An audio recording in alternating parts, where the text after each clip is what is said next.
So if you have a 10-year-old car that's got lousy upholstery and is starting to rust through, but you go out there and it turns over every time and it gets decent mileage, you can rely on it. That's a righteous car. Okay? Because it's doing exactly what it's supposed to do. It's a righteous car.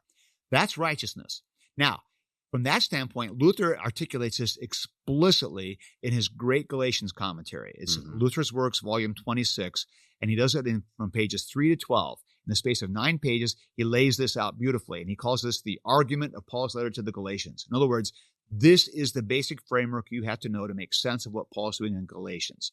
And what he does, he says, there are many kinds of righteousness. There's a righteousness of families. There's a righteousness of politics and how you work in the political realm. There's a righteousness of your employment. He didn't use all these examples. I'm just thinking more to kind of play this out. So in other words, I can have a righteousness in my family life. If I'm a father, I've got things I need to do. And if I'm doing my father stuff well, I'm a righteous father. I can have righteousness in my marriage. If I'm being a good husband and my wife is feeling cared for and loved, I'm a righteous husband. Okay? I can have a righteousness politically. I need to pay my taxes, obey the speed limits, pay attention to what's going on. I have civic righteousness. Great. He says, now, this is true. Righteousness is many kinds. He says, but above all of these, there's another kind altogether different, which is a righteousness of faith. And this is the righteousness that comes in our relationship with God, which is altogether different. And it's not something you can ever earn or deserve. It has to be given to you. It's a righteousness that is passive, he says. You don't make it happen. It comes to you.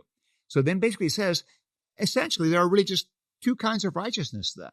There is the righteousness that is passive, received in faith in my relationship with God.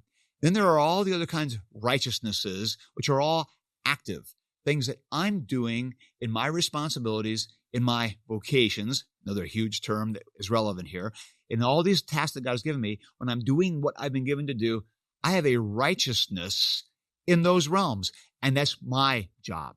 It's active righteousness. And here you have it, these two kinds of righteousness, and they are both at work. And he even says in the Galatians commentary, this is our theology, by which we recognize two kinds of righteousness, a righteousness of the world, which is active, and a righteousness of heaven, which is passive. One comes to me from God and is given to me. The other one I work at and I do, and I operate because it's been given me to do. And that's the two kinds of righteousness.